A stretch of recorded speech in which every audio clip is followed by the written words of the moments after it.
Ahora vamos a dar la palabra a María Verónica Miranda, quien presenta un trabajo desarrollado con Daniel Leonidas Loncón, que se llama Los sistemas educativos como dispositivos de poder, hacia una formación docente antirracista, experiencias y desafíos en la región sur del Hualmapu, Patagonia, Argentina. Están circulando las papeletas. Recuerden si alguien quiere hacer alguna pregunta puntual para alguno de los ponentes. Muchas gracias.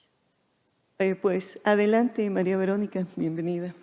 Bueno, muchas gracias. Buenos días para todas y para todos. Esta ponencia efectivamente fue construida con el compañero aquí presente, Daniel Loncón. Y como verán en el título, se van a contar también algunas experiencias y desafíos desde el sur del Hualmapu. Es importante decir que nuestra universidad, que es la Universidad Nacional de la Patagonia San Juan Bosco, como lo indica su nombre, se encuentra en la región conocida como la Patagonia Argentina. Sin embargo, digamos, desde los pueblos mapuches tehuelche, que son los pueblos originarios de esta región, históricamente es mencionada como el Hualmapu. Ahí van a ver en el mapa, el Hualmapu es el territorio ancestral, por supuesto que es anterior a la conformación de los estados nacionales y a su división político-administrativa. Como ven ahí, Chile y Argentina, por lo tanto el Hualmapu va de mar a mar. Este territorio ha sido históricamente un escenario de disputas y tensiones desde la conformación del Estado Nacional, disputas políticas, económicas, sociales, territoriales y también de sentidos. Y lo sigue siendo al día de hoy. Nosotros decimos, bueno, que en este territorio, que ahí van a ir viendo un poquito de la región, en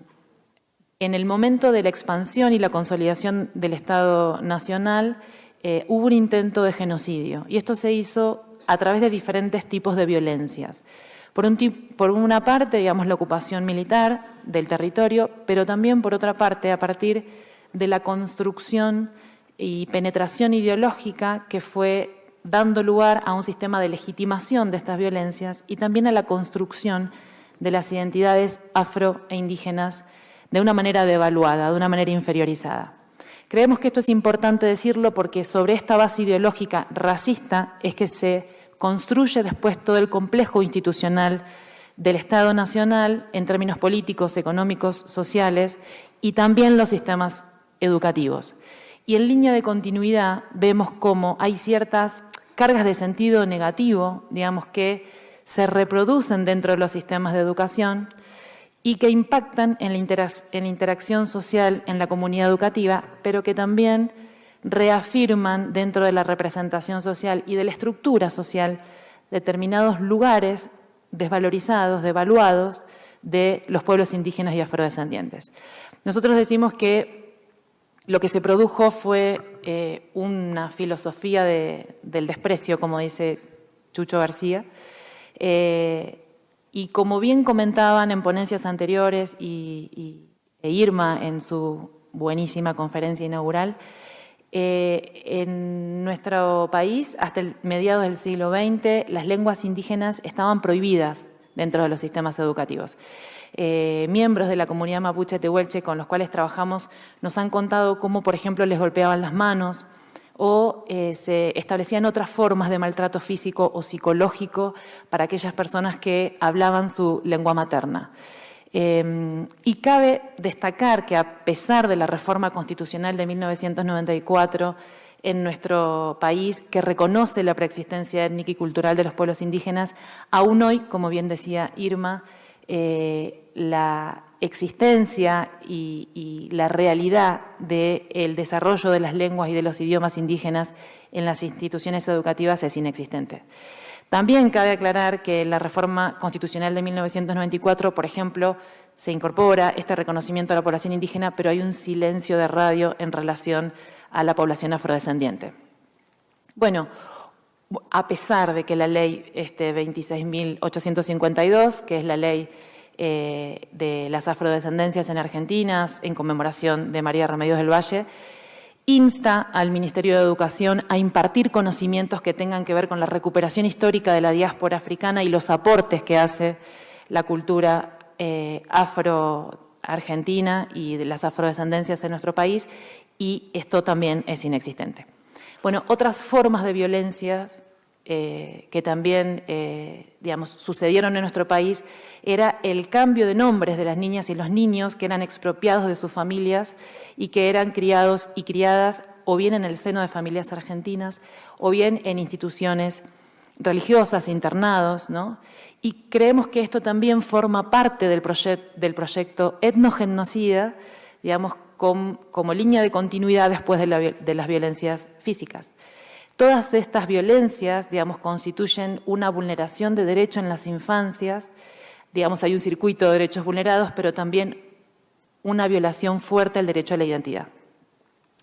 Lo vemos, por ejemplo, en los materiales de trabajo dentro de las escuelas y todo el sistema educativo cuando se trata el tema indígena y afrodescendiente, como bien mencionaban también en otras ponencias anteriores. Se trata desde imágenes esencialistas o desde una historia remota, pasada, impidiendo la construcción y la enunciación de la propia historia, ¿no? Explicada desde la propia experiencia vital de los pueblos indígenas y afrodescendientes. Además, se niega la existencia presente en las aulas de esa heterogeneidad. Y bueno, creemos que esto tiene, digamos, un impacto en, como decían hoy, la subjetividad, la construcción subjetiva no solamente de los pueblos indígenas y afro, sino también de toda la comunidad educativa. Bueno, en este marco entendemos que la internalización de esas estructuras racistas, la naturalización de discursos y prácticas racistas, también implican la naturalización de un sistema de desigualdades, de un sistema de injusticias, de un epistemicidio, que por ser justamente una estructura de injusticia epistémica también constituye una injusticia social. Y vemos, por ejemplo, que lo difícil que se hace interpelar estas estructuras. Nosotros, cuando trabajábamos con docentes, veíamos, por ejemplo, como mencionaban ayer también en otra ponencia, esto de que de repente en el intercambio, en los talleres, en los espacios de conversación más horizontal, muchas y muchos docentes descubrían que nuestro sistema educativo es monolingüe y monocultural, ¿no? Y claro, estos formadores de hoy también han sido formados dentro de este sistema que de alguna manera invalida la posibilidad de interpelar esas estructuras racistas internalizadas. Bueno, creemos que esto, como decíamos, tiene un impacto, digamos, fuerte dentro de las relaciones interpersonales en la comunidad educativa. Las instituciones son instituciones de existencia, pasamos mucho tiempo de vida dentro de las instituciones por las cuales transitamos. Y, por ejemplo, en Chubut, como decíamos, el sistema educativo desarrolla su actividad en territorio ancestral mapuche tehuelche, no solamente que no hay una incorporación de los contenidos y saberes del pueblo indígena, sino que si miramos la estructura del sistema, también hay una exclusión de estas poblaciones en relación, por ejemplo, a cargos de gestión, a cargos directivos, a asesoría en materia de política educativa o de elaboración de políticas públicas. En este marco, los equipos que vienen trabajando con educación intercultural bilingüe dentro de la provincia de Chubut, como decía ayer Álvaro, la ley 26.206 establece en nuestro país la educación intercultural bilingüe como modalidad específica, digamos, de educación, y vienen denunciando que no solamente hay una muy mala implementación de la ley, sino que además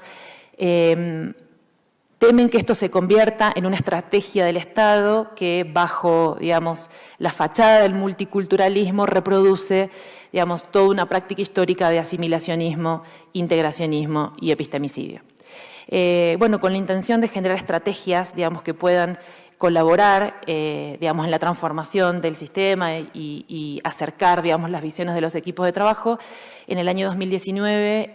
se llevó adelante el primer foro de educación mapuche tehuelche, interculturalidad y bilingüismo, que fue cogestionado por la Cátedra Libre de Pueblos Originarios, Afrodescendientes y Migrantes, junto con otras cátedras de otras instituciones de educación superior, y también contó, por supuesto, con la colaboración y la participación necesaria de las autoridades y los miembros de los pueblos, del pueblo mapuche tehuelche, sus distintas comunidades. Y después de un día intenso, una jornada de trabajo, de reflexión, de encuentro, se sacó una declaración donde se pone de manifiesto y se denuncia, por ejemplo, la precarización de las condiciones de trabajo de los quimchi y los quimeltuchefes, que son las personas que detentan el conocimiento y que del pueblo mapuche tehuelche que lo transmiten, en este caso, por ejemplo, dentro de las escuelas. Hay una desigualdad, por ejemplo, en relación a la plantilla docente en términos de cargos. Las asignaciones de este personal muchas veces desconocen cuáles son sus derechos laborales, los aportes jubilatorios, las vacaciones. Hay un atraso en el sistema de pagos de sueldos y también hay una carencia, una falta de consulta libre previa informada en relación a la elaboración de los proyectos que se implementan dentro de la educación intercultural bilingüe por parte de las comunidades. Muchas veces estos proyectos se desarrollan de manera inconsulta. Entonces, en esta declaración también se pone en valor, ¿no? se demanda la reivindicación y la puesta en valor del rol de los quimche y los quimeltuchefes, pero también la formación docente, de docentes y no docentes, dentro de las instituciones educativas, que los contenidos de educación intercultural bilingüe sean transversales a toda la institución y a todas las instituciones de IB, que haya efectivamente una promoción y una revalorización de los idiomas, como decían aquí, y también que se generen condiciones para el autorreconocimiento. Bueno, en vista de la necesidad de seguir trabajando con esta temática, en el año 2022 se llevó adelante el segundo foro de educación del pueblo mapuche tehuelche, que se recuperaron muchas de las experiencias y demandas anteriores, pero se incorporaron otras, como por ejemplo el tema de las didácticas específicas, ¿no? La didáctica pedagógica. Se denuncia la carencia en cuanto a la formación de docentes en educación intercultural bilingüe en el nivel inicial. Se demanda que justamente haya equipos pertenecientes a los pueblos indígenas que formen parte de los equipos evaluadores de los proyectos, pero también se forme a los equipos directivos, donde se va a llevar adelante el proyecto de educación intercultural bilingüe, que haya protocolos, por ejemplo, que hoy son inexistentes para la atención en situaciones de violencia étnico-racial, etcétera, ¿no? La lista de las demandas es larga. Pero sí creemos que estos encuentros han sido sumamente enriquecedores. También se puso de manifiesto, como decía hoy Irma y la colega María Esmeralda, esto de cómo se transmiten, cómo llegan los conocimientos de los pueblos indígenas a las instituciones, quiénes lo transmiten.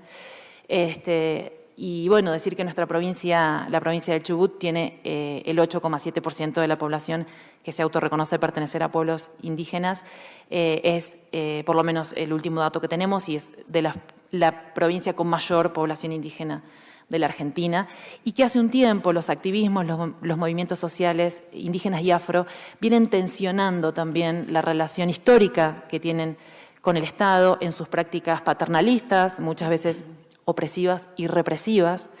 digamos, en la reivindicación de procesos más autonómicos, en las recuperaciones territoriales, y también posicionándose como sujetos políticos de derecho. En relación a algunos desafíos y avances, ya para ir cerrando, les vamos a contar que, bueno, en estos espacios de intercambio, digamos, de estos últimos años con docentes de toda la provincia, se observa una demanda o una identificación en relación a la falencia en términos de herramientas teórico-epistemológicas, teórico-metodológicas, que sirvan para poder interpelar, por ejemplo, la forma en que se producen y se transmiten los contenidos curriculares, también para poder pensar esto de que los contenidos curriculares no son inocentes, no son inocuos, no son neutrales, sino que constituyen una práctica social compleja donde se ponen en tensión una serie de intereses en conflicto y que además están condicionados por cuestiones ideológicas, políticas, económicas, y creemos que para poder formar realmente, para poder generar una formación docente antirracista es necesario un pensamiento crítico que nos permita interpelar estas estructuras monoculturales y monolingües, pero no solamente conocerlas, reconocerlas y visibilizarlas, sino también, como dicen los movimientos sociales, accionar y generar, diferentes tipos de acciones para poder transformarlas. Bueno, no solamente hablamos de los contenidos curriculares, también podemos mirar en términos de diseño de oferta educativa, en todos los niveles, tanto sector público como privado, observamos que no hay tampoco la incorporación de esta diversidad cultural que da sentido a la vida de mucha gente en sus prácticas vitales, institucionales y comunitarias. Entonces, bueno, en vistas de este diagnóstico, desde la Cátedra Libre fuimos elaborando, digamos, convenios de cooperación con otras instituciones de educación superior, con el Ministerio de Educación y otros organismos públicos, para hacer talleres, seminarios, foros, capacitaciones. Y como denominador común encontramos de vuelta esto, ¿no? Que las docentes plantean que en su propio trayecto formativo no cuentan con estos conocimientos y que por muy autodidacta y digamos, aún los docentes con mayor voluntad para poder llevar los contenidos a las aulas, muchas veces carecen de herramientas. Por eso empezamos a producir cierto material, trabajamos con secuencias didácticas, con cuadernillos y, bueno, circulamos también bibliografía para poder generar mayores herramientas, pero igualmente consideramos que no puede quedar librado a la voluntad del docente, que es importante, muy importante, pero que, como siempre decimos, hay que institucionalizar voluntades y hay que generar políticas institucionales y de Estado que realmente hagan efectivos estos derechos. Por eso ponemos en valor también los convenios con el Ministerio de Educación. Bueno, también vemos como desafíos que la mayoría de las instituciones educativas no cuentan con herramientas estadísticas que realmente nos permitan conocer, ver y valorar la diversidad que tenemos dentro de nuestras aulas, y esto también responde a la lógica homogeneizadora histórica y a la lógica de origen, digamos, que da lugar a los sistemas educativos, pero todas estas situaciones, por acción o por omisión, también impiden generar condiciones equitativas y cómodas para el autorreconocimiento, como decíamos, lo cual vulnera el derecho a la identidad. También se trabajó mucho con las y los docentes y es, bueno, interesante ver, digamos, que esto empieza a circular y a instalarse como agenda, por lo menos agenda pública. Esperemos que también se instalen en las agendas institucionales y de gobierno. Para finalizar, vamos a contar algunos avances que hemos visto dentro de nuestro país y también en nuestra región. Uno de ellos es el impulso de la iniciativa por parte de la Cátedra UNESCO, cuyo director es acá Daniel Mato, para reformular la Ley de Educación Superior, la Ley 24.521 de nuestro país, para incorporar una adenda que incorpore los derechos de los pueblos indígenas y afrodescendientes dentro de la ley, entendiendo que el hecho de que no esté contemplado este plexo normativo a nivel nacional e internacional dentro de la Ley de Educación Superior también constituye una práctica racista. Bueno, en estos encuentros han participado más de 130 personas, rectores, funcionarios públicos, el Premio Nobel de la Paz, Adolfo Pérez Esquivel, y referentes de pueblos indígenas y afrodescendientes. A nivel más local, en nuestra propia universidad, el Plan de Desarrollo Institucional, que es un plan con una proyección a 30 años, también incorporó, digamos, dentro de sus líneas de acción, la promoción de la diversidad cultural y la interculturalidad en forma equitativa y mutuamente respetuosa, como así también, digamos, que se contemplen los contenidos y las formas de producir y de transmitir los conocimientos de los pueblos indígenas y afrodescendientes, y también digamos, establece que la no observancia de esta indicación constituye una falta ética, legal y social. También se fue impulsando dentro de los programas de cambio de plan de estudio, dentro de algunas facultades, el tema de interculturalidad, derechos humanos y género. Y a nivel más regional también vemos que, por ejemplo, frente a los avances del Estado en prácticas extractivistas, también de privados, o los incendios forestales, los activismos, los movimientos sociales indígenas, en este caso del pueblo mapuche tehuelche, ha convocado una marcha